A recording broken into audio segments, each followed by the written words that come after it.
नमस्कार दोस्तों, मैं मनोज राय हमारे YouTube चैनल MM गुरुजी पर आप सभी का हार्दिक स्वागत अभिनंदन है।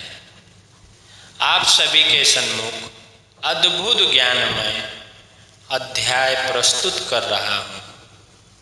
श्रीमद् भगवत गीता आपके लिए प्रस्तुत है श्रीमद् भगवत गीता का अध्याय 5, महर्षि वेद व्यास जी द्वारा रचित।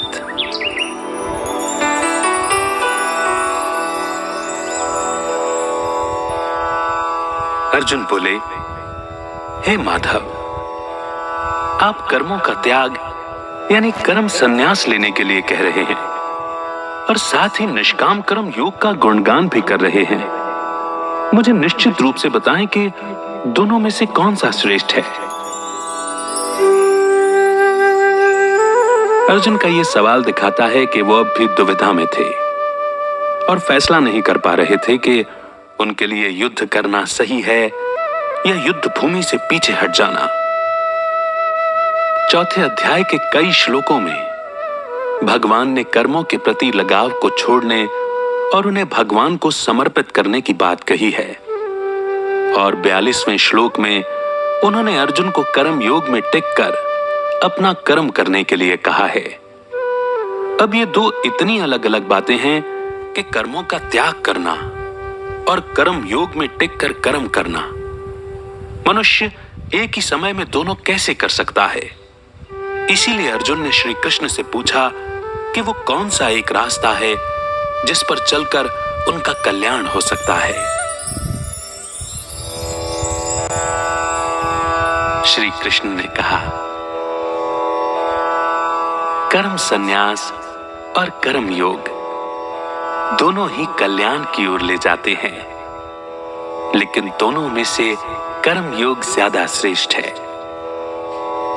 हे अर्जुन, जो मनुष्य न किसी से द्वेष करता है और न किसी चीज की आकांक्षा करता है, वो कर्म योगी ही सन्यासी कहलाता है। भावनाएं सदा जोड़े में आती हैं, जैसे सुख दुख, हानि लाभ, राग द्वेष आदि। इसीलिए इनसे मुक्त रहने वाला मनुष्य सुख से रहता है और संसार के बंधनों से मुक्त हो जाता है। केवल ना समझ ही ज्ञान योग और कर्म योग को अलग अलग मानते हैं, जबकि इनमें से किसी एक को भी जीवन में उतार लिया जाए तो वो मनुष्य को कल्याण की ओर ले जाता है। ये दोनों ही योग मुक्ति देने वाले हैं। असल में जो मनुष्य इन दोनों को एक देखता है वही यथार्थ को देख रहा है। लेकिन हे अर्जुन, कर्म योग के बिना कर्म संन्यास तक पहुंच पाना मुश्किल है, क्योंकि इंद्रिय और शरीर द्वारा होने वाले कर्मों में कर्ता के भाव का त्याग कर पाना इतना सरल नहीं है और भगवत स्वरूप को मनन करने वाला कर्म योगी जल्द ही परमात्मा को पा लेता है।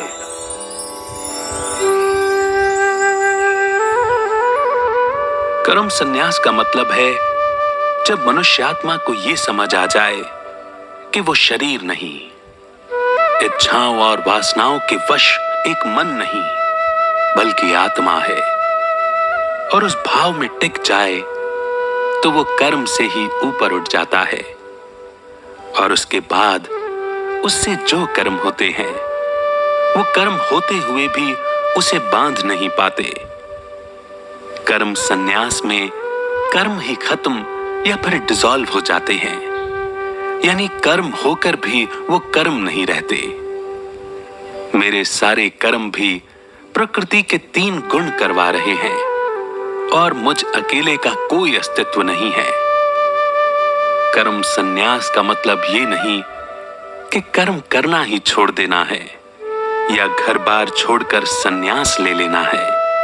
नहीं, इसका मतलब ये है कि मनुष्य जब अपने आत्म भाव में ठहर जाता है तो उसके कर्म अपने आप खत्म होने लगते हैं, अर्थात मनुष्य के कर्म उसे बंधन में नहीं बांधते। शरीर, मन, इंद्रियों एवं बुद्धि के सभी कर्म खत्म होने लगते हैं।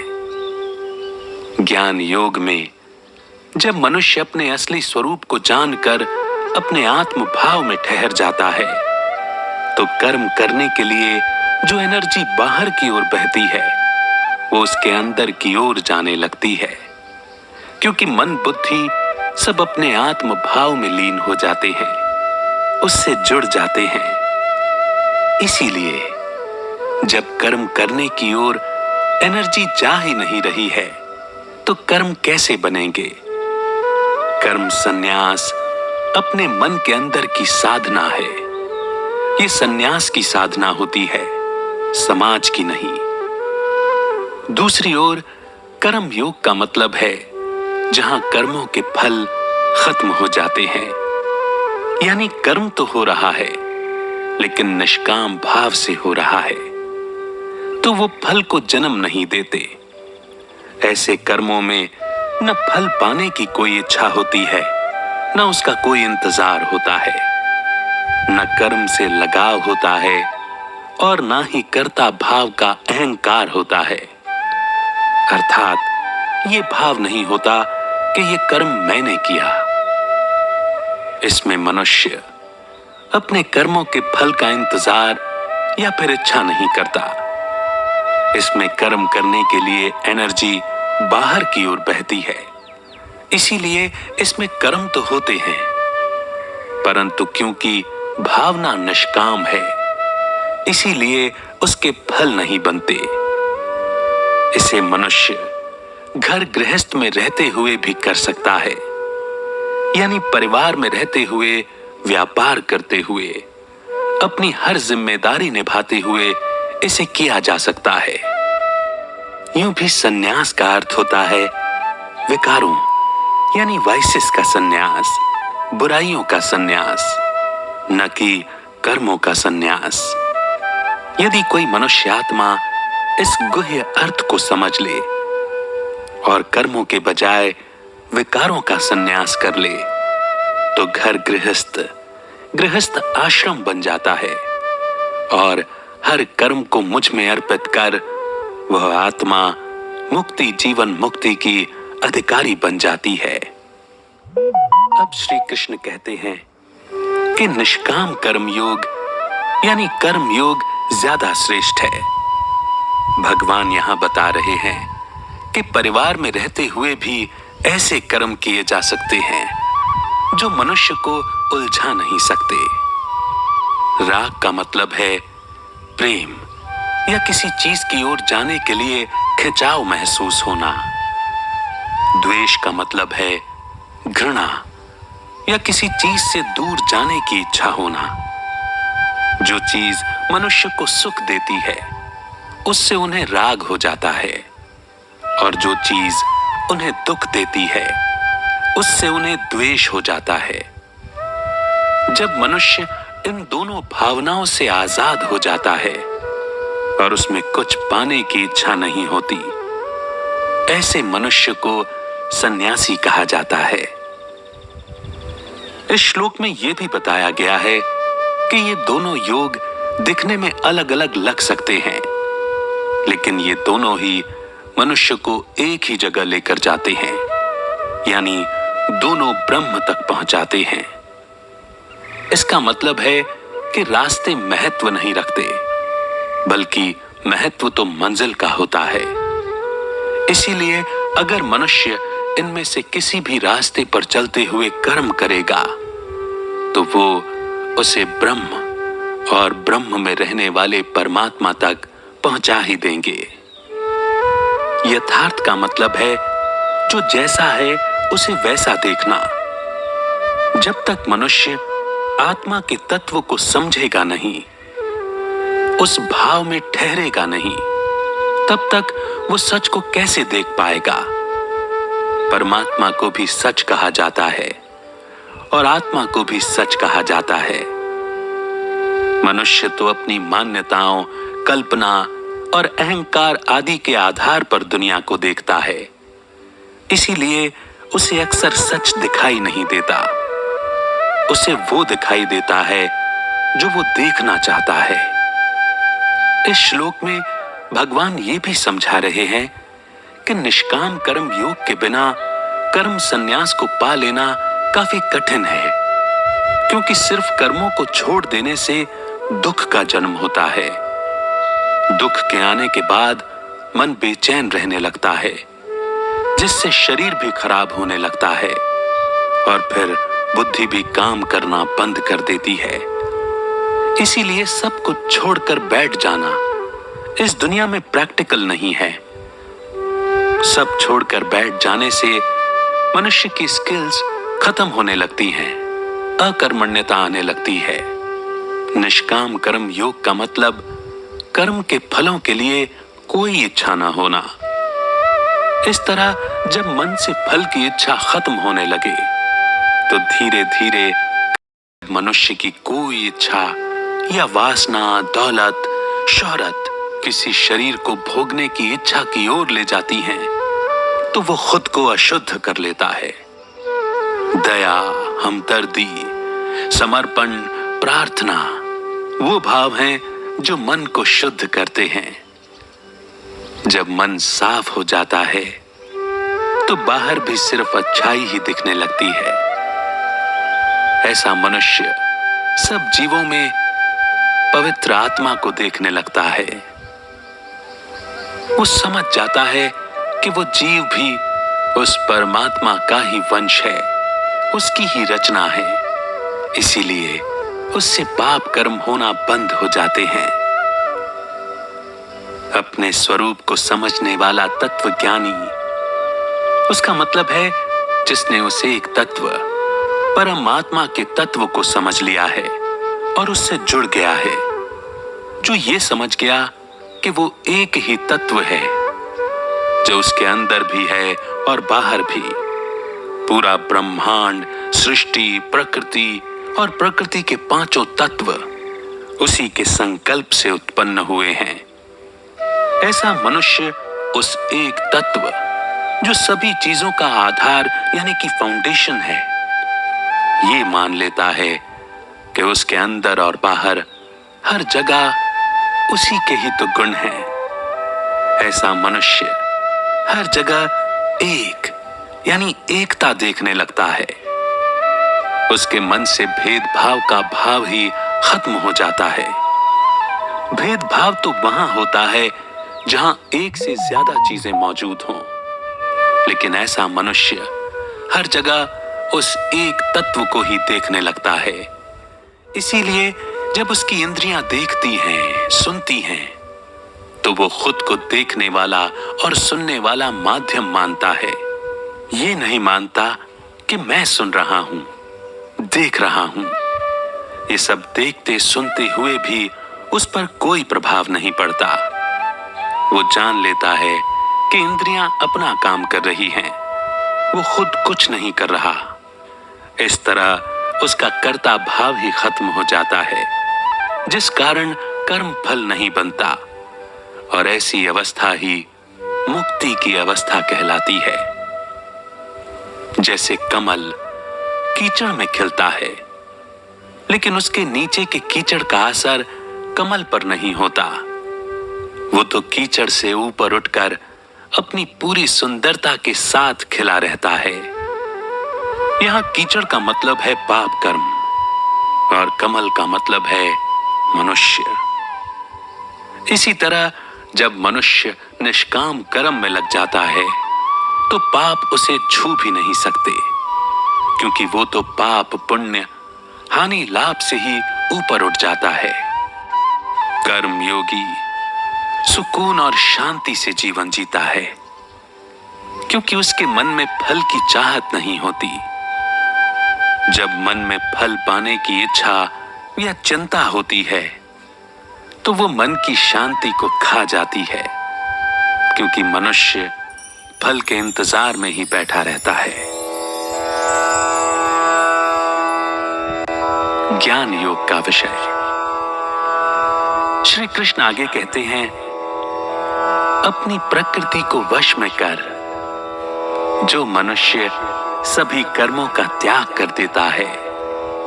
वो न कर्म करता है और न करवाता है, और 9 द्वारों वाले शरीर में सुख से रहता है। परमात्मा न तो मनुष्यों के कर्तापन को, न कर्मों को, और ना ही कर्म के फल को रचते हैं, बल्कि मनुष्य अपने स्वभाव से कर्म करते हैं। परमात्मा किसी के पाप या पुण्य को ग्रहण नहीं करते, बल्कि अज्ञान के कारण जो ज्ञान ढक जाता है, मनुष्य उससे भ्रमित हो जाता है।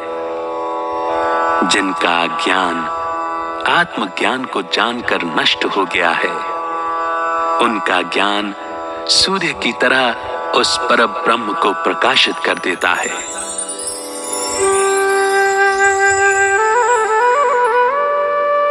जब मनुष्य अपने मन को, इंद्रियों और बुद्धि को वश में कर लेता है, अकर्ता भाव में इनका मालिक बन जाता है, तब वो न खुद कर्म करता है और न कोई कर्म करवाता है।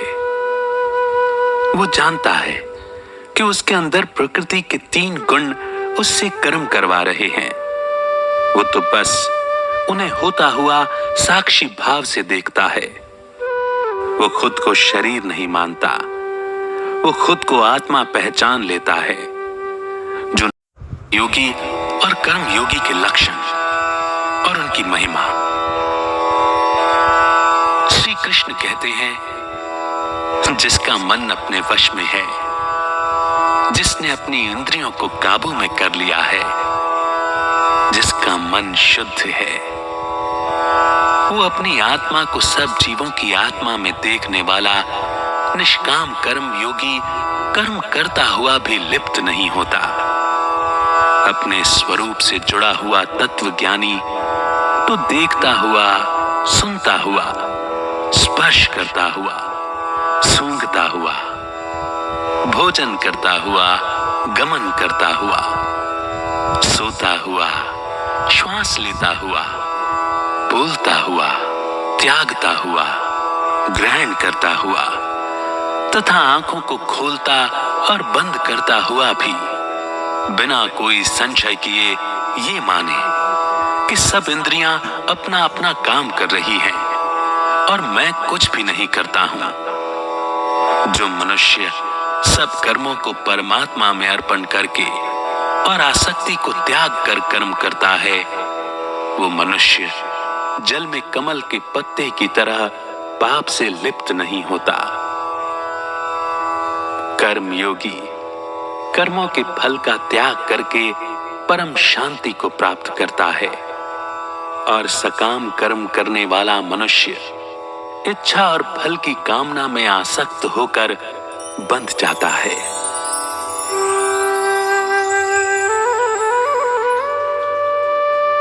इस श्लोक में भगवान कहते हैं कि मनुष्य अपने मन के वश में हो जाता है और वही करने लगता है जो मन कहता है, चाहे वो सही हो या फिर गलत। इस तरह मन की बातें मानते मानते तो वो मन का गुलाम बन जाता है।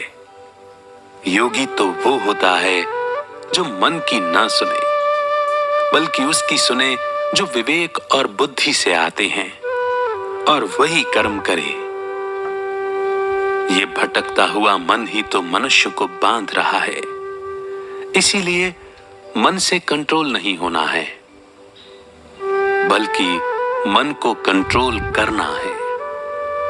जब मनुष्य अपने मन को वश में कर लेता है, तो उसकी सभी इंद्रियां अपने आप उसके वश में आ जाती हैं। जब इंद्रियां वश में हो जाती हैं, तो मनुष्य की भावना शुद्ध हो जाती है। जब मनुष्य की कोई इच्छा या वासना, दौलत, शोहरत किसी शरीर को भोगने की इच्छा की ओर ले जाती हैं, तो वो खुद को अशुद्ध कर लेता है। दया, हमदर्दी, समर्पण, प्रार्थना वो भाव हैं जो मन को शुद्ध करते हैं। जब मन साफ हो जाता है, तो बाहर भी सिर्फ अच्छाई ही दिखने लगती है। ऐसा मनुष्य सब जीवों में पवित्र आत्मा को देखने लगता है। वो समझ जाता है कि वो जीव भी उस परमात्मा का ही वंश है, उसकी ही रचना है। इसीलिए उससे पाप कर्म होना बंद हो जाते हैं। अपने स्वरूप को समझने वाला तत्व ज्ञानी, उसका मतलब है जिसने उस एक तत्व परमात्मा के तत्व को समझ लिया है और उससे जुड़ गया है, जो ये समझ गया कि वो एक ही तत्व है, जो उसके अंदर भी है और बाहर भी। पूरा ब्रह्मांड, सृष्टि, प्रकृति और प्रकृति के पांचों तत्व उसी के संकल्प से उत्पन्न हुए हैं। ऐसा मनुष्य उस एक तत्व, जो सभी चीजों का आधार यानी कि फाउंडेशन है, ये मान लेता है कि उसके अंदर और बाहर हर जगह उसी के ही तो गुण हैं। ऐसा मनुष्य हर जगह एक यानी एकता देखने लगता है। उसके मन से भेदभाव का भाव ही खत्म हो जाता है। भेदभाव तो वहां होता है जहां एक से ज्यादा चीजें मौजूद हों, लेकिन ऐसा मनुष्य हर जगह उस एक तत्व को ही देखने लगता है। इसीलिए जब उसकी इंद्रियां देखती हैं, सुनती हैं, तो वो खुद को देखने वाला और सुनने वाला माध्यम मानता है। ये नहीं मानता कि मैं सुन रहा हूं, देख रहा हूं। ये सब देखते सुनते हुए भी उस पर कोई प्रभाव नहीं पड़ता। वो जान लेता है कि इंद्रियां अपना काम कर रही हैं, वो खुद कुछ नहीं कर रहा। इस तरह उसका कर्ता भाव ही खत्म हो जाता है, जिस कारण कर्म फल नहीं बनता, और ऐसी अवस्था ही मुक्ति की अवस्था कहलाती है। जैसे कमल कीचड़ में खिलता है, लेकिन उसके नीचे के कीचड़ का असर कमल पर नहीं होता। वो तो कीचड़ से ऊपर उठकर अपनी पूरी सुंदरता के साथ खिला रहता है। यहां कीचड़ का मतलब है पाप कर्म और कमल का मतलब है मनुष्य। इसी तरह जब मनुष्य निष्काम कर्म में लग जाता है, तो पाप उसे छू भी नहीं सकते, क्योंकि वो तो पाप पुण्य हानि लाभ से ही ऊपर उठ जाता है। कर्म योगी सुकून और शांति से जीवन जीता है, क्योंकि उसके मन में फल की चाहत नहीं होती। जब मन में फल पाने की इच्छा या चिंता होती है, तो वो मन की शांति को खा जाती है, क्योंकि मनुष्य फल के इंतजार में ही बैठा रहता है। ज्ञान योग का विषय। श्री कृष्ण आगे कहते हैं, अपनी प्रकृति को वश में कर। जो मनुष्य सभी कर्मों का त्याग कर देता है, वो न कर्म करता है और न करवाता है, और 9 द्वारों वाले शरीर में सुख से रहता है। परमात्मा न तो मनुष्यों के कर्तापन को, न कर्मों को, और ना ही कर्म के फल को रचते हैं, बल्कि मनुष्य अपने स्वभाव से कर्म करते हैं। परमात्मा किसी के पाप या पुण्य को ग्रहण नहीं करते, बल्कि अज्ञान के कारण जो ज्ञान ढक जाता है, मनुष्य उससे भ्रमित हो जाता है। जिनका ज्ञान आत्मज्ञान को जानकर नष्ट हो गया है, उनका ज्ञान सूर्य की तरह उस परब्रह्म को प्रकाशित कर देता है।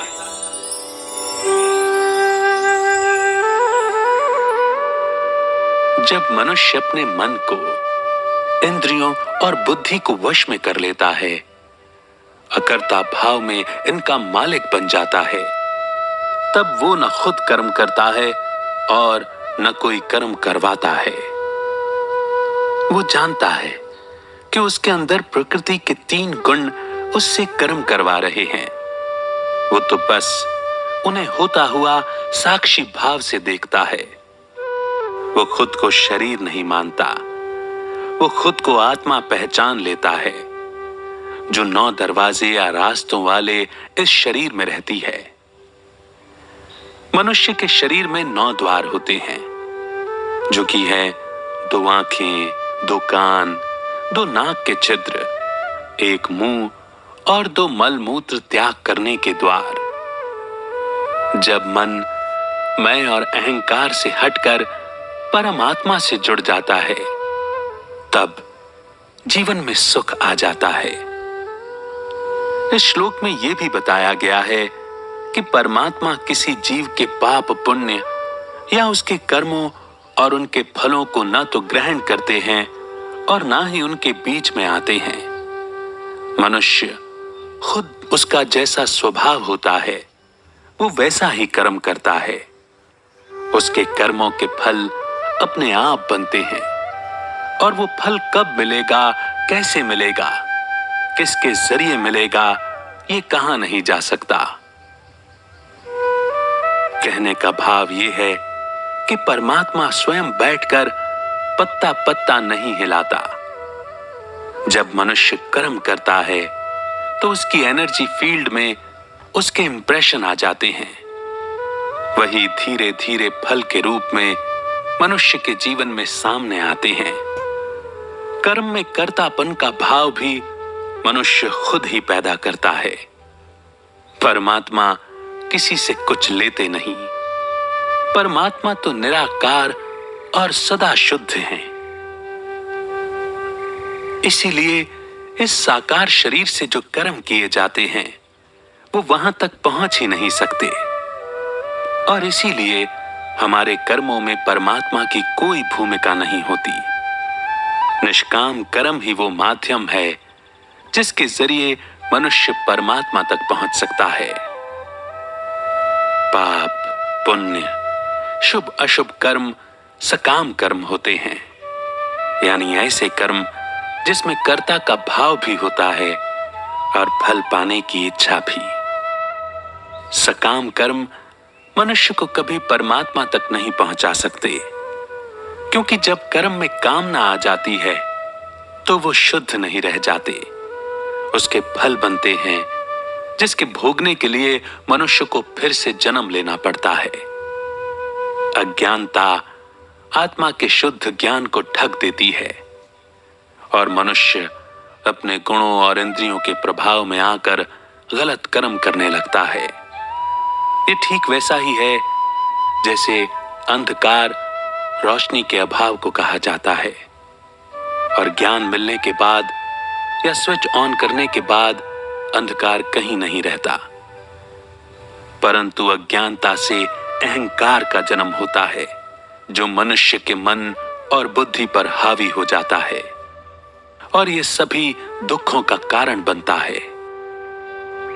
जिस तरह बादल के छंट जाने के बाद सूर्य की रोशनी में सब कुछ साफ साफ दिखाई देने लगता है, उसी तरह आत्मज्ञान के बाद अज्ञानता का नाश हो जाता है, जिससे ही फिर अहंकार खत्म होता है।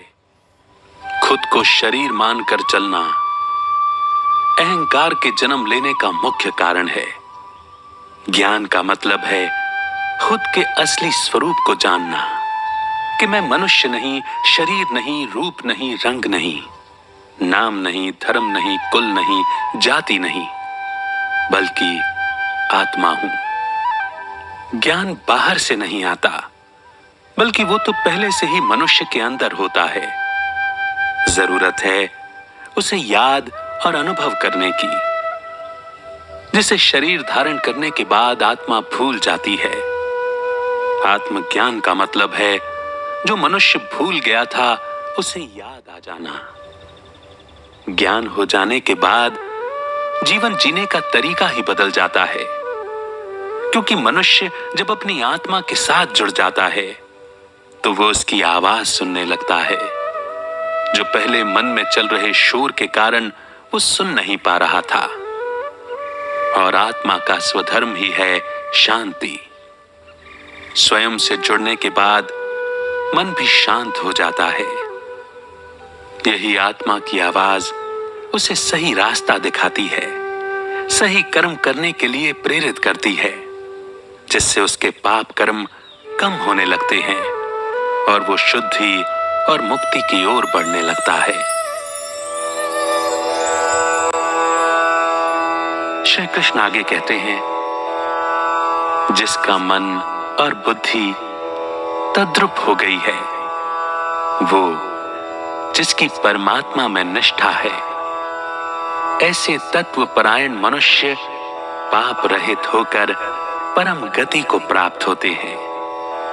वे ज्ञानी जन विद्या और विनय युक्त ब्राह्मण में, गाय, हाथी, कुत्ते और चांडाल में भी समदर्शी ही होते हैं। जिसका मन समभाव में स्थित है, वो जीते जी ही संसार को जीत लेते हैं, क्योंकि ब्रह्म निर्दोष और सम है। इसीलिए वो ब्रह्म में ही स्थित हैं। जो प्रिय को प्राप्त कर खुश ना हो और अप्रिय को प्राप्त कर बेचैन ना हो, ऐसा स्थिर बुद्धि संशय रहित ब्रह्म ज्ञानी ब्रह्म में ही स्थित है।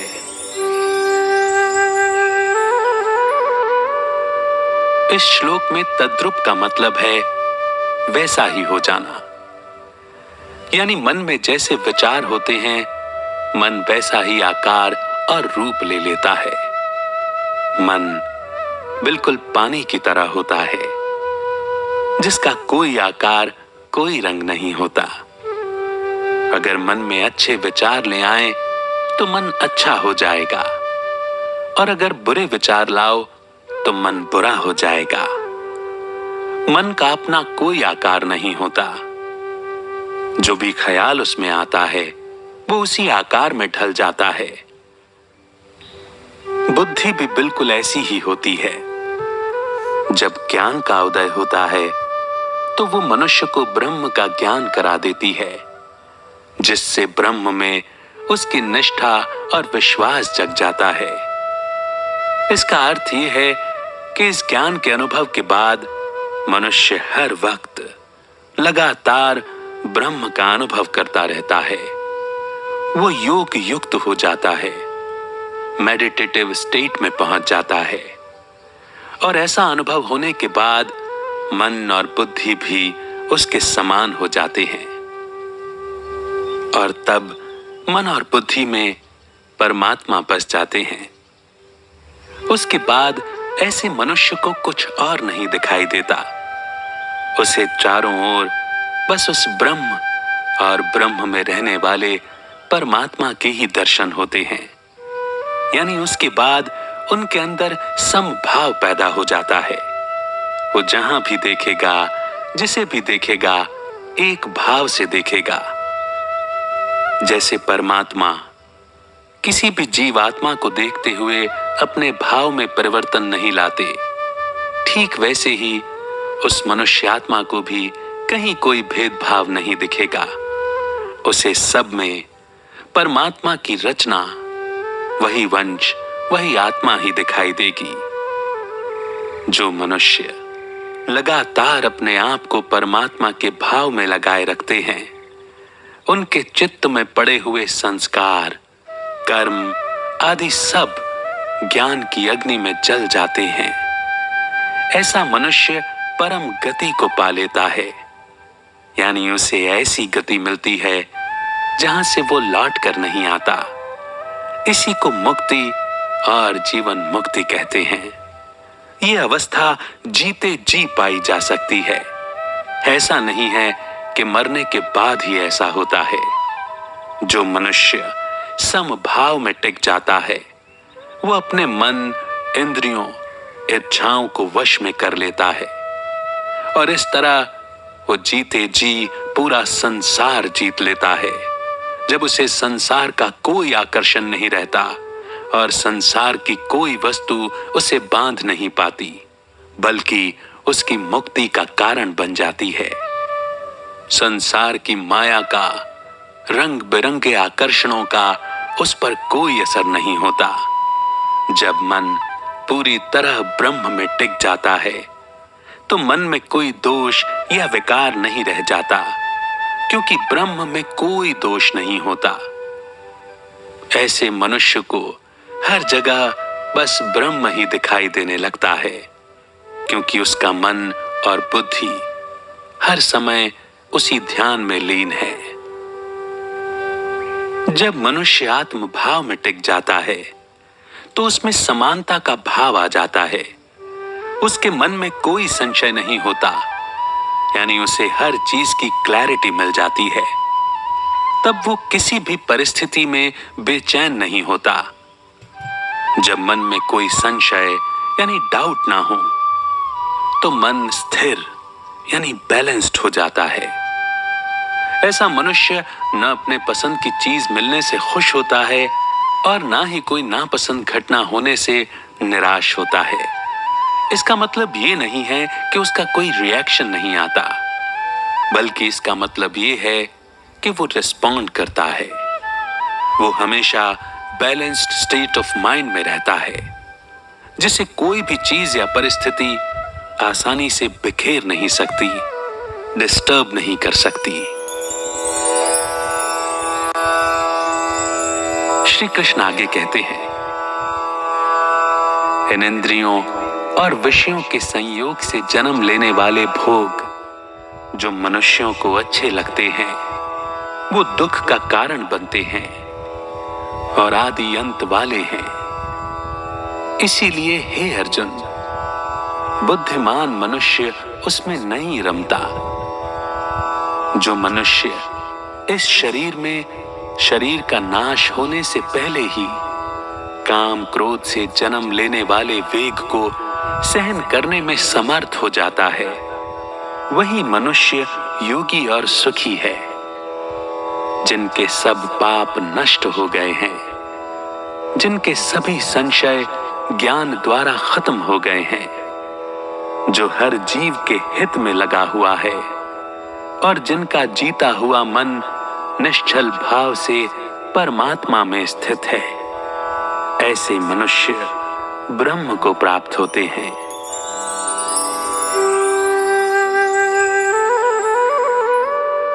जब मनुष्य की इंद्रियां बाहरी विषयों मतलब बाहर के किसी ऑब्जेक्ट के संपर्क में आती हैं, तो वो उसे ये सोचकर पाना चाहती हैं कि वो उसे सुख देंगी, मगर असल में वही दुख का कारण बनती है। यानी जिन भी चीजों की उपभोगना हम कर रहे हैं वो दुख का कारण बन जाती हैं। जीवन में यही होता है, जिस जिस चीज से मनुष्य को सुख मिलता है, दुख भी उसे उसी चीज से मिलता है और ये अंतहीन सिलसिला है। मनुष्य बाहरी और नाशवान चीजों के बीच खुशी की तलाश में जाता है। वो उनमें कोई स्थायी खुशी नहीं पा सकता। इसीलिए इंद्रियों को विषयों यानी ऑब्जेक्ट से हटा देना चाहिए, क्योंकि ये मनुष्य को स्थायी सुख और आनंद कभी नहीं दे सकते। मनुष्य को अपने अंदर उस आत्म भाव में मन लगाना चाहिए जो उसे परम आनंद का अनुभव कराती है। मन को जो चीजें अच्छी लगती हैं, उनका भी आरंभ और अंत होता है, और वही चीजें उसे आदि मध्य अंत दुख देती हैं। इसीलिए उनसे मिलने वाली खुशी कुछ पलों की ही होती है। लेकिन जो मनुष्य अपने आत्म भाव से जुड़ जाता है, वो लोगों में या संसार की चीजों में कभी सुख या खुशी नहीं तलाशता। इच्छा, वासना और क्रोध शांति के दुश्मन होते हैं, इसीलिए उनका नाश करना बेहद जरूरी है। इन दुश्मनों का नाश करने के लिए बहुत कोशिश करनी पड़ती है। इसीलिए कहते हैं कि जिस मनुष्य ने इच्छा और क्रोध को काबू में कर लिया, वो दुनिया का सबसे खुश रहने वाला इंसान बन जाता है।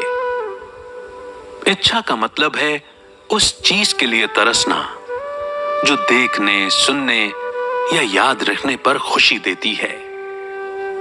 क्रोध वो भावना है जब मनचाही चीजों को हासिल करने के रास्ते में मुश्किलें आती हैं।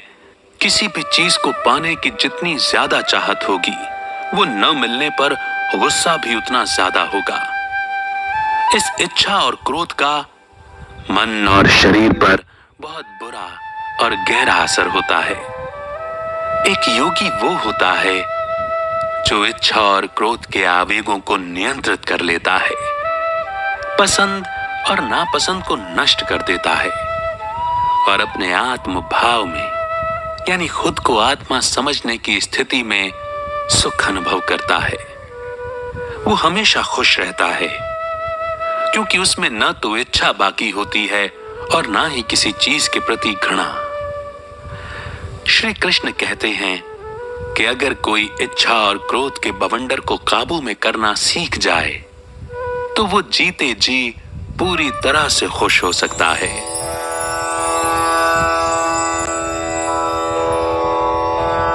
श्री कृष्ण कहते हैं, शब्द आदि बाहरी विषयों को बाहर ही रोककर नेत्रों की दृष्टि को भ्रुकुटी के बीच स्थित करके और नसिका में चलने वाले प्राण और अपान वायु को सम करके इंद्रियों, मन और बुद्धि को वश में कर मोक्ष परायण मुनि के स्वरूप का निरंतर मनन करने वाला वो सदा ही मुक्त है।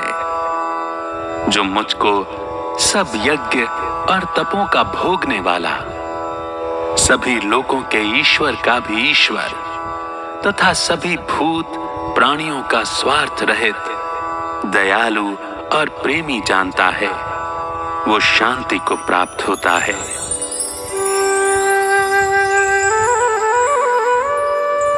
इस श्लोक में भगवान बता रहे हैं कि ध्यान यानी मेडिटेशन कैसे करना है। ध्यान करने से पहले मनुष्य को अपने मन को इच्छा, डर और क्रोध से मुक्त करना होगा। उसके लिए मनुष्य को अपने अंदर के साथ जुड़ना होगा, जो सिर्फ ध्यान के माध्यम से किया जा सकता है। बाहरी चीजें आप मनुष्य को बेचैन नहीं कर सकती।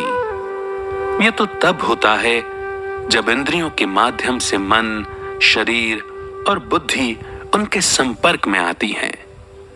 लेकिन अगर मनुष्य मन और बुद्धि से इन्हें कंट्रोल कर ले तो ध्यान के लिए जिस सुकून और शांति की जरूरत है वो उसे अपने अंदर महसूस करने लगता है।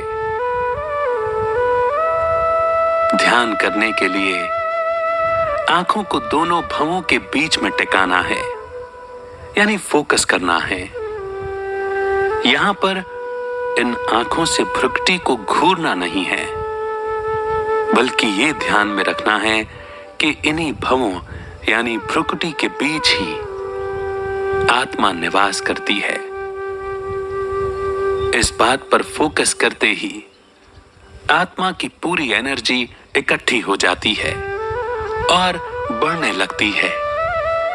इसके बाद नाक से जो सांसें बह रही हैं, यानी जो सांस चल रही है, सांस का अंदर लेना और बाहर छोड़ना, उस पर फोकस करना है। सांस का लेना प्राण होता है और बाहर निकल जाना अप्राण होता है।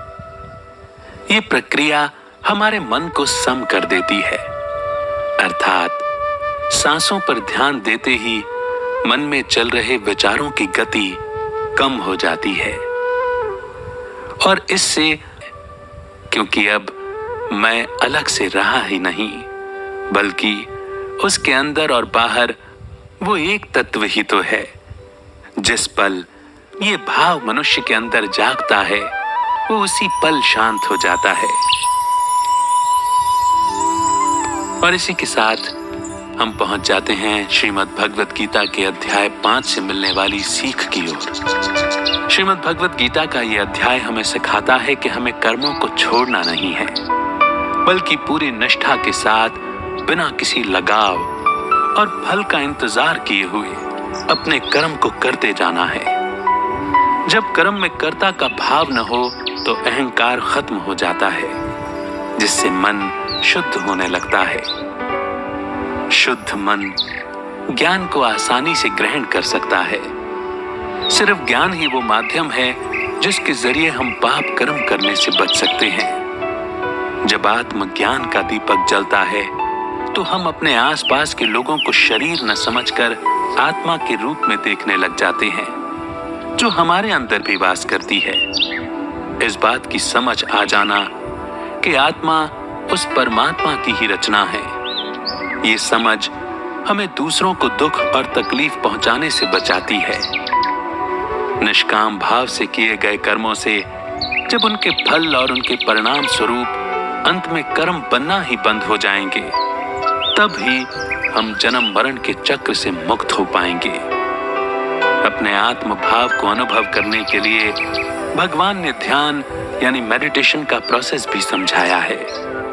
लंबे समय तक ध्यान करने से मन शुद्ध भी होता है और उसमें ठहराव भी आता है। इसीलिए ध्यान की प्रक्रिया को जब आप शुरू करें तो इस संकल्प के साथ करें कि इसे लंबे समय तक करना होगा, लेकिन इसके परिणाम देखकर आप खुद चकित रह जाएंगे। आशा करते हैं कि श्रीमद् भगवद गीता के 5वें अध्याय से आपको बहुत कुछ जानने, सीखने को, समझने को मिला होगा।